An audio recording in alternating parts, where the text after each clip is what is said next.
ધોરણ 11 કોમર્સના પ્યારા વિદ્યાર્થીઓ, આજે આપણે વ્યાકરણ લેખનમાં એકમ નંબર 3 સંધિ અને સમાસ. ઓકે, તો આપણે આ ગ્રામરનો ટોપિક લઈએ છીએ.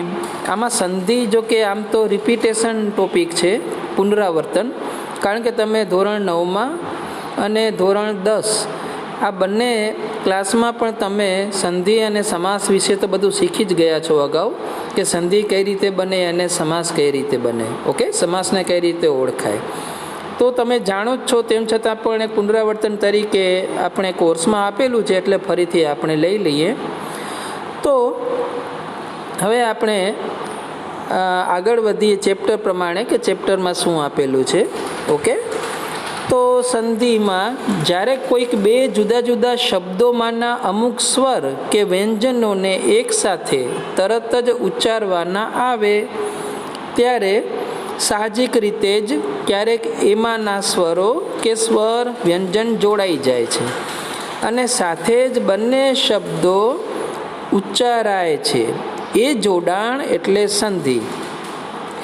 એટલે કહેવાનો મતલબ એ છે કે બે શબ્દો એકબીજા સાથે જોડાય તો એને સંધિ કહેવાય. શોર્ટમાં આપણે કહીએ તો એમ.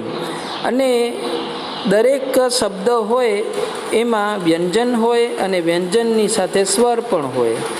તો તમે જેને કોન્સોનન્ટ કહો છો ઇંગ્લિશમાં, એટલે વ્યંજન ગુજરાતીમાં, અને જેને તમે વોવેલ્સ કહો છો ઇંગ્લિશમાં, વોવેલ્સ 5 છે ને ઇંગ્લિશમાં, એ, ઈ, આઈ, ઓ અને યુ. તો આ 5 સ્વર છે, 5 વોવેલ્સ છે ઇંગ્લિશમાં, અને બાકીના બધા કોન્સોનન્ટ છે, બરાબર. તો એ રીતે ગુજરાતીમાં સ્વર અ, આ, ઈ. જો તમને નીચે આપેલું છે તમને બતાવું.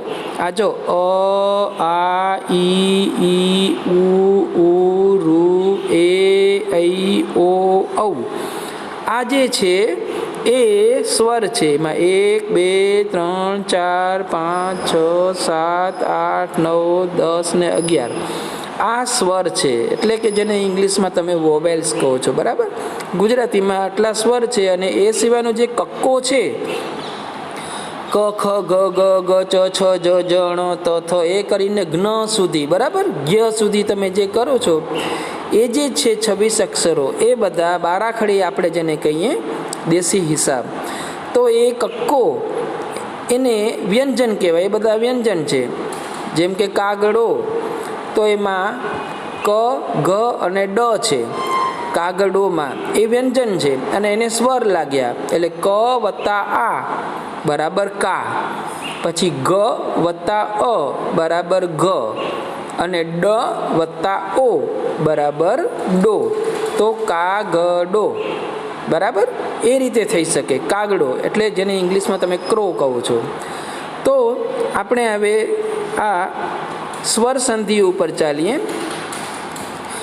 સ્વર સંધિ એટલે જેને ઓ, આ, ઈ આપણે વાત કરી, 11 સ્વરની વાત કરી, તો એની ઓળખ આપી છે. બે સ્વરોનું એકબીજા સાથે જોડાવું એટલે સ્વર સંધિ. બે સ્વર એકબીજા સાથે જોડાય, જોઈન્ટ થાય, ત્યારે સ્વર સંધિ થાય. એટલે કે પહેલો શબ્દ અને બીજો શબ્દ બંનેમાં સ્વર હોય, એટલે પહેલા શબ્દનો છેલ્લો અક્ષર, જેમ કે આ હિમાલય શબ્દ છે, તો એનું આપણે એની સંધિ છૂટી પાડીએ તો હિમ વત્તા આલય. તો હિમમાં જે મ છે એ છેલ્લો અક્ષર થયો, બરાબર. હિમ એટલે બરફ, આઈસ ઇંગ્લિશમાં, અને આલય એટલે મકાન, એનું સ્થાન. તો અહીં બરફનું સ્થાન એટલે હિમાલય, એવો અર્થ થયો. તો એમાં મ, હિમમાં જે મ છે એમાં અ રહેલો છે, એટલે મ વત્તા અ બરાબર મ એમ થયું. અને પ્લસ એને વત્તા આલય, આલયમાં તો આ એ સ્વર જ છે, એટલે એમાં એવું કશું કંઈ કરવાની જરૂર નથી કે અ વત્તા આ બરાબર આ, એવું કંઈ કરવાની જરૂર નથી, કારણ કે સ્વર તો સ્વર જ છે, એને તો એઝ ઇટ ઇઝ એમ જ રાખવાનું હોય. તો અહીંયા અ વત્તા આ બંને સ્વર થયા. અ પણ સ્વર છે હિમમાં જે આવેલો છે છેલ્લા અક્ષરમાં એ, અને આલયનો જે પહેલો અક્ષર છે તો આ ફર્સ્ટ લેટર, તો એ પણ સ્વર છે, તો ઇઝ ઇક્વલ ટુ આ થયું.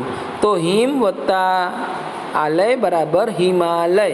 ઓકે, એ જ રીતે ચિંતા વત્તા આતુર, તો ચિંતામાં આ રહેલો છે અને બીજો છે આતુર. એમાં એટલે બીજો શબ્દ છે એમાં પહેલો અક્ષર છે આ, તો અહીં પહેલા શબ્દનો છેલ્લો અક્ષર એમાં આ છે, વત્તા બીજા શબ્દનો પહેલો અક્ષર એમાં આ છે, તો આ વત્તા આ ઇઝ ઇક્વલ ટુ બરાબર આ. તો ચિંતાતુર બરાબર. તો સ્વર વત્તા સ્વર ભેગા થાય છે ને એટલે સ્વર સંધિ કહેવાય. એ રીતે વિદ્યા અભ્યાસ, તો વિદ્યા અને વત્તા અભ્યાસ, તો એ રીતે આ પ્લસ અ બરાબર આ એટલે વિદ્યા અભ્યાસ. એમ સૂર્યાસ્ત, તો સૂર્ય વત્તા અસ્ત, અ વત્તા અ બરાબર આ, તો સૂર્યાસ્ત થયું. ઓકે, જો કે આ બધું રિપીટ જ થઈ રહ્યું છે, તમે બધું 9th ને 10thમાં મેં તમને ભણાવ્યું છે. હવે આપણે વ્યંજન સંધિ ઉપર આવીએ. બે વ્યંજનો જેને કોન્સોનન્ટ્સ તમે કહો છો, એ બે વ્યંજનો કે વ્યંજન અને સ્વરનું એકબીજા સાથે જોડાવવું એટલે વ્યંજન સંધિ. એટલે યા તો વ્યંજન સાથે વ્યંજન જોડાય, એટલે પહેલા શબ્દનો વ્યંજન અને બીજા શબ્દનો વ્યંજન, અથવા તો પહેલા શબ્દનો સ્વર અને બીજા શબ્દનો વ્યંજન, આવું થાય. શરદ વત્તા ઉત્સવ બરાબર શરદોત્સવ બરાબર. તો આ શરદ, દ એટલે શરદ ઋતુનું નામ છે, જે શિયાળા પછી ઋતુ શરૂ થાય સિઝન, તો એ શરદ. તો અહીંયા શરદનો ઉત્સવ એવો અર્થ થયો. તો એમાં દ ખોડો છે બરાબર.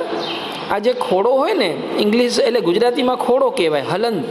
જો દની નીચે લાઈન નીચે આપેલી છે બરાબર, એ દુ નથી, શરદુ નથી લખ્યું પણ દ છે.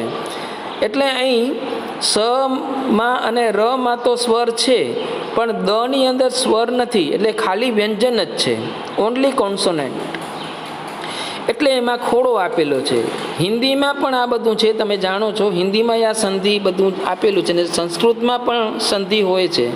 એટલે આમ તો તમે જાણો જ છો, એટલે એને વ્યંજન કહેવાય. ઓકે, ગુજરાતીમાં એને ખોડો કહેવાય. હલંત હિન્દીમાં કહો છો તમે, એવો જે સ્વર હોય કે એટલે મતલબ એવો અક્ષર હોય કે જેમાં ખાલી વ્યંજન હોય, તો એ હોય હલંત બરાબર. તો શરદ વત્તા ઉત્સવ બરાબર શરદોત્સવ. નીચે તમને આપેલું છે દ વત્તા ઉ ઇઝ ઇક્વલ ટુ દો. એ રીતે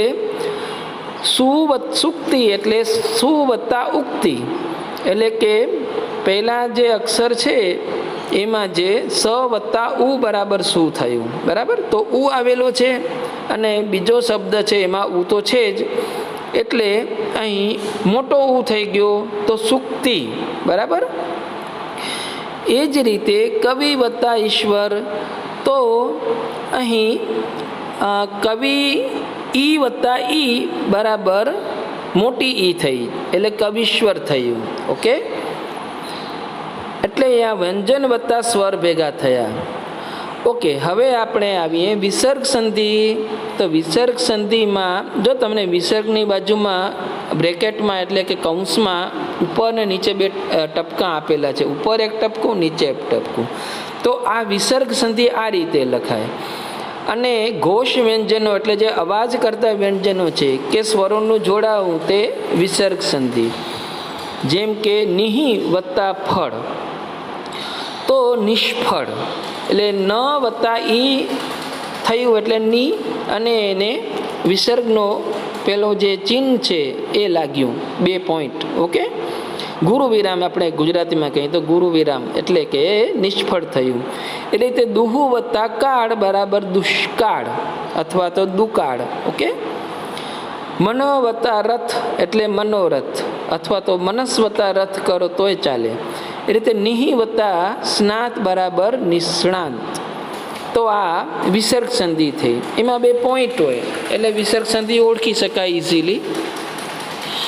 સ્વર સંધિ વિશે આપણે થોડા ઉદાહરણો જોઈએ. હવે સજાતીય સ્વર સંધિ. સજાતીય એટલે એક જ જાતના 2 સ્વર ભેગા થાય. જેમ કે જો અહીંયા અ વત્તા એ રીતે અ વત્તા આ વત્તા અથવા તો આ વત્તા આ. તો આ એક જ પ્રકારના એટલે સેમ કેટેગરીના છે, સેમ કાસ્ટના છે ઇંગ્લિશમાં કહીએ તો. તો દાખલા તરીકે અ વત્તા અ એટલે એક વત્તા અંત, તો એકાંત. તો કની અંદર અ રહેલો છે એકમાં, અને બીજો શબ્દ અંત છે, એનો પહેલો અક્ષર અ, એમાં તો અ છે જ ઓલરેડી સ્વર. તો અ વત્તા અ બરાબર એકાંત. ઓકે, એ રીતે અ વત્તા આ, તો એનું ઉદાહરણ આપ્યું છે દાખલા તરીકે વિવેક વત્તા આનંદ, તો વિવેકાનંદ. તો એમાં જે પહેલો શબ્દ છે વિવેક, એમાં છેલ્લો અક્ષર ક, તો એની અંદર પણ અ રહેલો છે, અને બીજો શબ્દ આનંદ, એનો પહેલો અક્ષર, એમાં તો આ રહેલો જ છે, એટલે અ વત્તા આ બરાબર અહીંયા જો આપેલું જ છે અ વત્તા આ બરાબર વિવેકાનંદ. એ રીતે આ વત્તા અ એટલે વિદ્યા વત્તા અર્થી બરાબર વિદ્યાર્થી. એ રીતે ભાષા વત્તા અંતર ભાષાંતર. એમ આ વત્તા આ બરાબર આ, દાખલા તરીકે વિદ્યા વત્તા આ, ચિંતા વત્તા આતુર બરાબર ચિંતાતુર. પછી વાર્તા વત્તા આલાપ બરાબર વાર્તાલાપ. ઓકે, પછી ઈ વત્તા ઈ બરાબર ઈ. તો અહીં નાની ઈ વત્તા ઈ છે, એટલે કે રવિ વત્તા ઇન્દ્ર બરાબર રવિન્દ્ર, એટલે કે દીર્ઘ ઈ થઈ ગઈ, મોટી ઈ થઈ ગઈ. એ રીતે હરિ વત્તા ઇન્દ્ર બરાબર હરીન્દ્ર. ઓકે, એ રીતે અહીં ઈ વત્તા ઈ બરાબર કવિ વત્તા ઈશ્વર કવિશ્વર, અથવા હરિ વત્તા ઈચ્છા એટલે હરિચ્છા. ઓકે, તો આટલું આપણે આ પેજ નંબર 56માં લઈએ છીએ. પછી આપણે જે વિડીયો બનાવીશું એમાં આપણે ફરી પાછું 57 પેજ નંબરથી આપણે આગળ વધીશું. Okay, thank you.